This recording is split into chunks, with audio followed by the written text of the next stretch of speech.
Halo semuanya, welcome to my YouTube channel. Ketemu lagi dengan aku Rahma. Kali ini aku mau bikin VCO atau Virgin Coconut Oil atau minyak kelapa. Untuk membuat VCO atau coconut oil atau minyak kelapa ini sebenarnya mudah. Yang terpenting itu kalian sabar karena proses pemasakannya itu membutuhkan waktu dan harus sabar. Kalau kalian memaksakan apinya besar terus, nanti coconut oil atau VCO-nya tidak bisa jernih seperti ini. Di sini aku menggunakan 500 gram kelapa tua. Pastikan tua, kalau bisa lebih tua lagi agar minyaknya lebih banyak. Gunakan 1000 ml air matang atau Aquades. Di sini aku menggunakan 1000 ml air matang. Nah, karena tempatku cuma punya 500 ml, jadi ya 2 kali pengambilan air. Karena kelapaku tidak terlalu tua banget, jadi aku membutuhkan blender agar kelapa yang aku ambil santannya ini bisa keluar lebih banyak sari-sari santannya.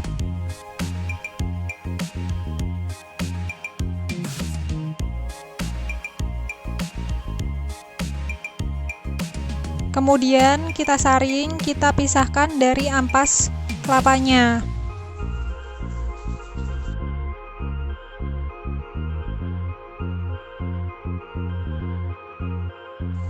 Lakukan 3 kali pembilasan dengan menggunakan air santan yang ada di bawahnya. Jangan menambahi air lagi agar santannya tidak encer.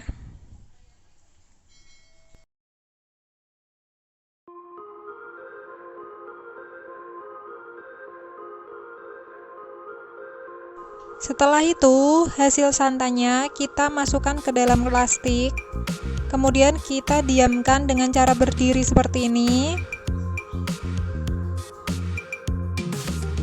Tujuannya agar air dan santannya terpisah.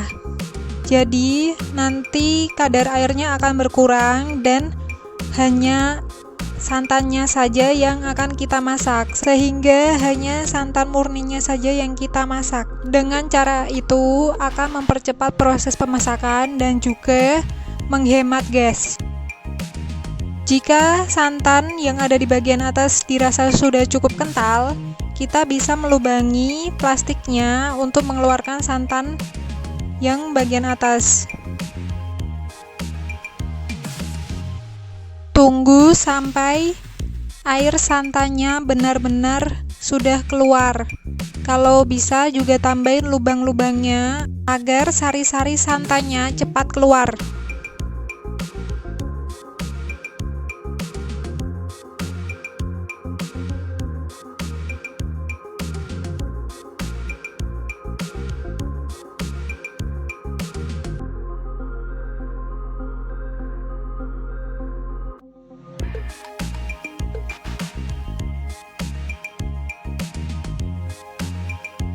Agar santannya tidak cepat gosong dan panasnya merata, di sini pancinya aku alasi dengan besi lain dan gunakan api sedang cenderung kecil agar santannya tidak cepat gosong, karena kalau santannya gosong nanti VCO-nya atau minyak kelapanya akan menggelap dan cenderung coklat. Apinya sedang cenderung kecil agar hasilnya jadi bagus.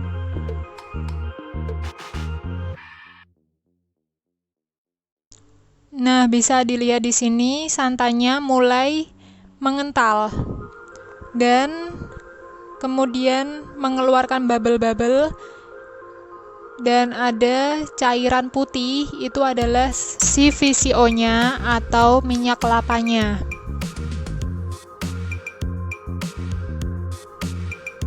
Ada baiknya kalian sering-sering mengaduk agar tidak gosong di bagian bawahnya.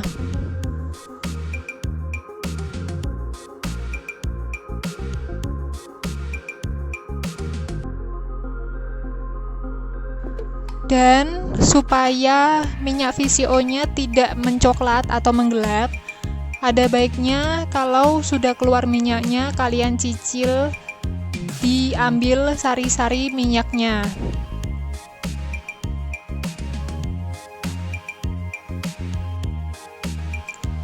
Ini hasil minyak VCO-nya, kurang lebih seperti ini. Bisa kalian lihat warnanya nggak butek, warnanya bening, bersih.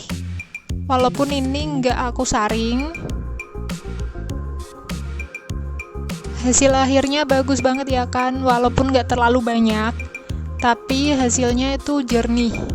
Karena memang kelapanya nggak terlalu tua, jadi minyaknya juga nggak terlalu banyak.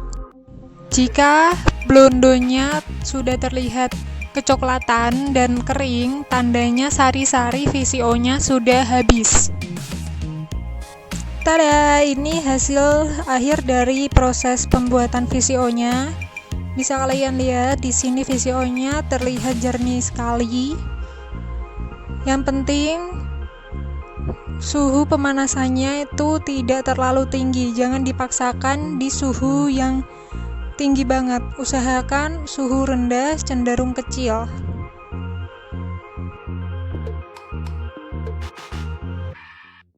Proses pembuatan VCO ada dua cara, yaitu proses dengan pemanasan dan proses tanpa panas, yaitu cold press. Proses pemanasan dengan cara dimasak seperti yang ada di video ini. Sedangkan proses cold press yaitu proses diendapkan selama sekitar 24 jam untuk mengeluarkan cairan VCO-nya. Ada kelebihan dan kekurangan dari masing-masing proses. Jika proses pemanasan, dia lebih cepat mengeluarkan minyaknya dan juga lebih awet karena terjadi proses pemanasan.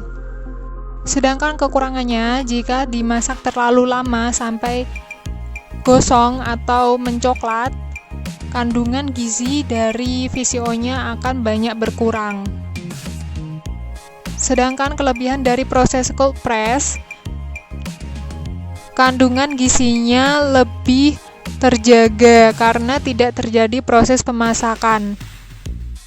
Kekurangannya, dia kemungkinan bisa lebih cepat basi karena tidak terjadi proses pemasakan, dan juga proses mendapatkan minyaknya agak lebih lama karena harus diendapkan paling enggak selama 24 jam.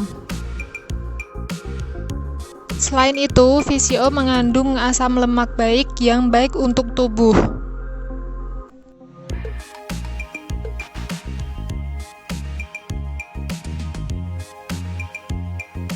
Selain untuk dimasak, kayak buat sambal mata pakai minyak VCO ini enak banget. Tapi juga manfaat VCO bisa untuk hal lain seperti untuk antibakteri kalau misalnya kalian jamuran atau kudis gitu, atau juga untuk antibody, atau juga bisa juga untuk menghaluskan kulit, merawat rambut, dan banyak lagi pokoknya deh. Banyak banget manfaat dari VCO ini. Nah, itu tadi proses pembuatan VCO atau virgin coconut oil atau minyak kelapa. Semoga bermanfaat, sehat selalu, jangan lupa like, share, dan subscribe videoku kali ini. And see you on my next video. Bye-bye.